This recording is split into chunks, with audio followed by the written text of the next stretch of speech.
Chicos, ¿cómo están? Y yo súper bien porque están sintonizando USMP TV Aprende con Todo. ¿Para qué? Pues para ver tu programa favorito, Tiempo para Aprender, del curso de Historia, Geografía y Economía de cuarto de secundaria. Y ahora miremos el cronómetro. Estamos en la década de los años 30 y así vamos avanzando hasta estar más cerca de la época actual. ¿Y qué pasaba en ese entonces? Pues te cuento que la política estaba más movida que maracas de chamán. Durante años pasaron sucesos como, por ejemplo, el asesinato de un presidente y otro presidente fue electo impedido de gobernar y, para no perder la costumbre, otro golpe de Estado. Sí, los golpes de Estado ya parecían una tradición en el Perú, pero vamos a verlo. En agosto de 1930, el coronel Luis Miguel Sánchez Cerro votó a Leguía de la presidencia, después de que este gobernara por 11 añazos. Por esta razón, Sánchez Cerro se volvió muy popular y convocó a elecciones para ser elegido legítimamente como presidente. Un momentito, yo también quiero ser presidente. Sí, en 1931, el líder aprista Haya de la Torre compitió con Sánchez Cerro. El ganador fue Sánchez Cerro, pero los apristas no aceptaron la derrota alegando que se había cometido fraude. Sánchez Cerro se recontramolestó con las acusaciones de los apristas, declarando ilegal al APRA y mandando a la cárcel a Haya de la Torre. Por esta razón, en Trujillo, los apristas se levantaron en armas, pero fueron violentamente detenidos por las Fuerzas Armadas. Hubo cientos de detenidos y muchos otros fueron fusilados. ¡Qué feo! Es que Luis Sánchez Cerro era muy autoritario en su gobierno. Incluso instauró la pena de muerte por los delitos de traición a la patria y el homicidio.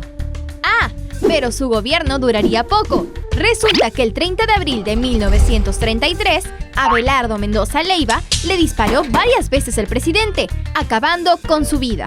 Inmediatamente después el Congreso nombró presidente al general Óscar Benavides para que concluyera el gobierno de Sánchez Cerro. Recordemos que Benavides ya había sido presidente entre 1914 a 1915. Durante el gobierno de Sánchez Cerro se aplicó medidas sociales, como el establecimiento del horario de verano para los obreros y empleados. También impulsó la actividad agrícola, asegurándose de que éstas beneficiaran a las comunidades indígenas. Su sucesor, Óscar Benavides, buscó conciliar con el APRA para estabilizar al país. Por eso liberó de la cárcel a muchos apristas, incluyendo a Víctor Raúl Haya de la Torre.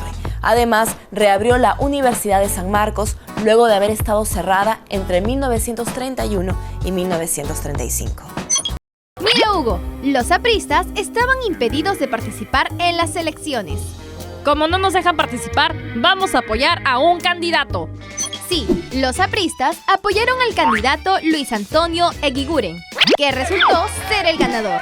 Pero la Junta Electoral Nacional anuló las elecciones, alegando que Eguiguren era aprista. Pero si no soy aprista. Cállate, Eguiguren, yo voy a seguir siendo el presidente. De esta manera, el mandato de Benavides se extendió hasta 1939, cuando se dieron otras elecciones y salió ganador Manuel Prado, que puso fin a los gobiernos militares. Bueno, por el momento. Justamente durante el gobierno de Manuel Prado se desarrollaba la Segunda Guerra Mundial. El Perú se mantuvo al margen al comienzo, pero en 1941 apoyó a los Estados Unidos y le declaró la guerra a los países del eje. Lo malo es que las comunidades alemanas, japonesas e italianas asentadas en el Perú sufrieron mucho rechazo y desconfianza, generando incluso que fueran víctimas de ataques y expropiaciones. Los más afectados fueron los inmigrantes japoneses, pues muchos de ellos fueron enviados a campos de concentración en Estados Unidos.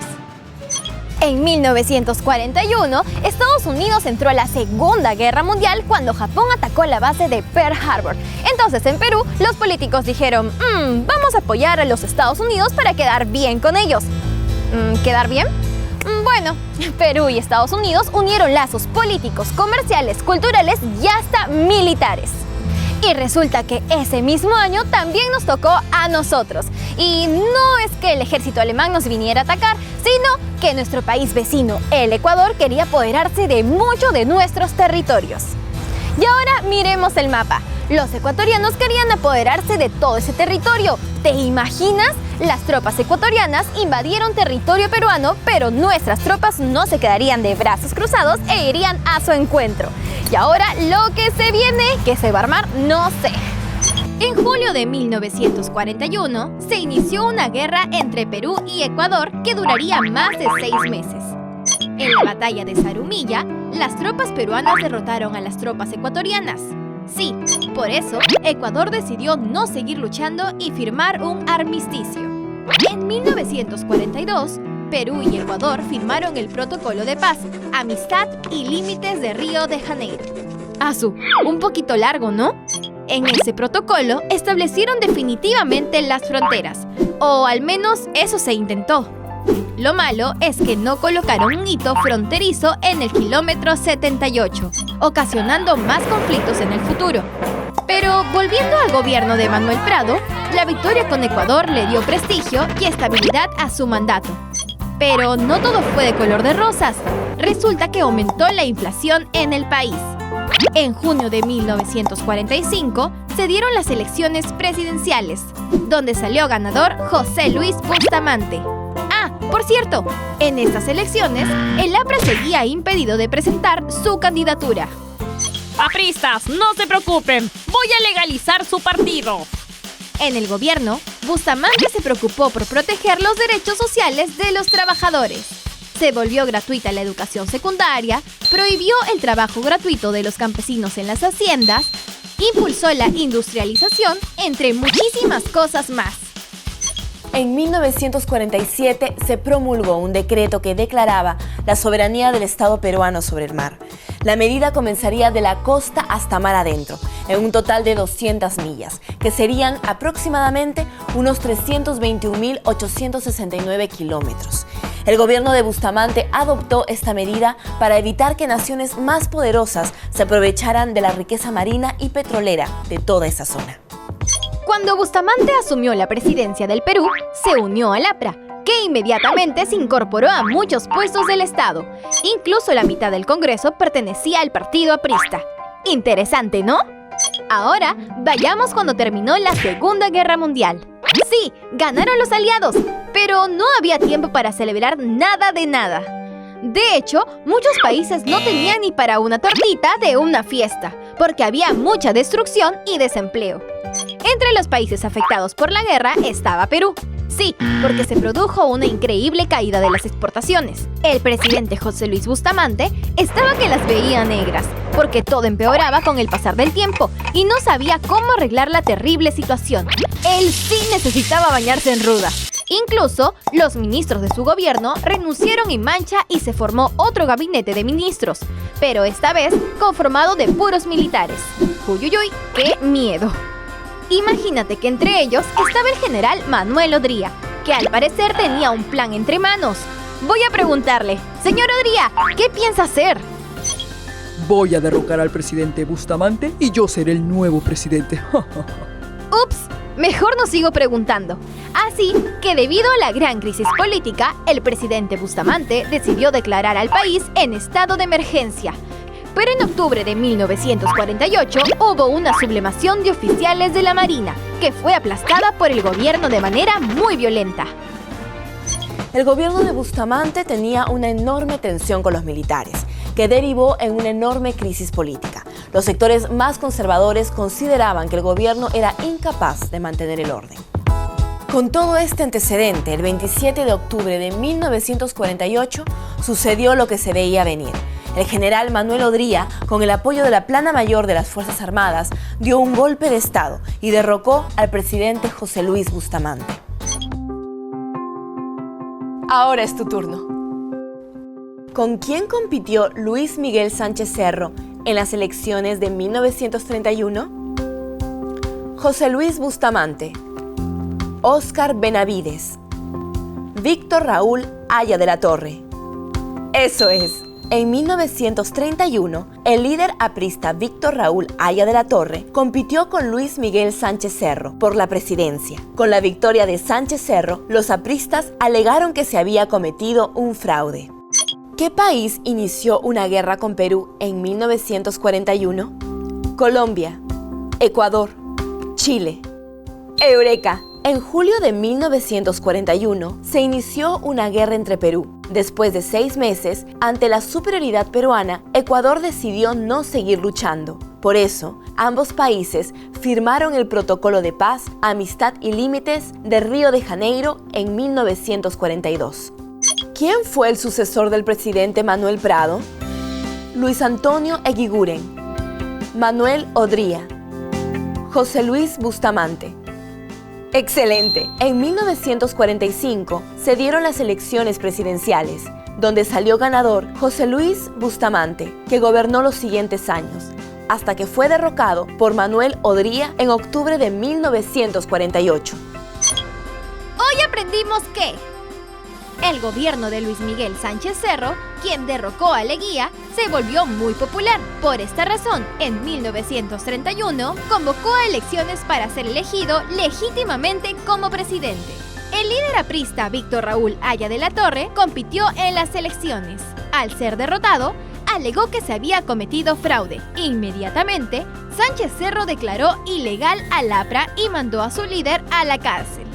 El gobierno de Sánchez Cerro se truncó cuando el 30 de abril de 1933, Abelardo Mendoza Leiva le disparó varias veces, acabando con su vida. Inmediatamente, el Congreso nombró presidente al general Óscar Benavides.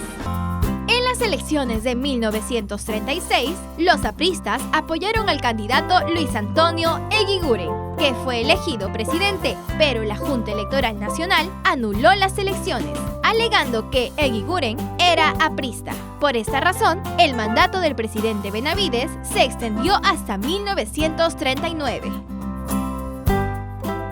En 1939 se eligió presidente a Manuel Prado. Durante su gobierno se desarrollaría la Segunda Guerra Mundial. Además, el Perú libraría una guerra con Ecuador.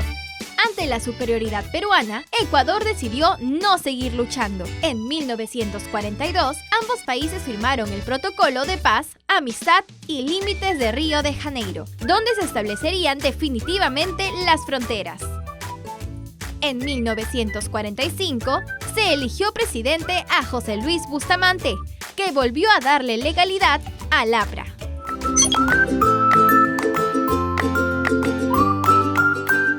La democracia se ve afectada una y otra vez tras los constantes golpes de Estado en el Perú. No es posible que una nación crezca con tanto desorden e intereses políticos individuales. Durante la Segunda Guerra Mundial, en el Perú se dio una gran hostilidad a los italianos, los alemanes y sobre todo a los japoneses. Lamentablemente, el gobierno fue cómplice o mudo espectador ante estos casos. La falta de apoyo al gobierno de Bustamante se hizo muy evidente, además de no poder controlar la corrupción. Recordemos que la corrupción desestabiliza al país y lo sumerge en el atraso. ¿Sabías que José Abelardo Quiñones es considerado el principal héroe de la aviación militar peruana durante el conflicto con el Ecuador? Para que te acuerdes de él, solo mira los billetes de 10 soles. El 23 de julio de 1941, mientras bombardeaban a los ecuatorianos, su nave fue alcanzada por fuego enemigo. En lugar de salvarse usando el paracaídas, dirigió su avión hacia la base ecuatoriana, destruyéndola completamente. De esta manera, facilitó el avance de las fuerzas peruanas. Ahora ya lo sabes. Nuestra historia ya parecía disco rayado, porque andábamos de golpe de Estado en golpe de Estado y nos demostraba que nuestra democracia desde la independencia era aún muy pobre. Pero hay que rescatar lo bueno de esos gobiernos, como por ejemplo la defensa de nuestros territorios a manos de valientes peruanos. Y uno de esos heroicos peruanos fue José Abelardo Quiñones, del cual se han hecho muchos libros, como por ejemplo este de acá, Aviador Heroico, de Carlos Rivera Polar. Y bueno, yo me tengo que ir, pero estoy muy feliz porque en el próximo programa estaré comentando mucho más. Y no se olviden de darle like a nuestra página de Facebook. Esto fue Tiempo para Aprender del curso de Historia, Geografía y Economía de cuarto de secundaria, aquí por USMP TV Aprende con Todo. ¡Chao!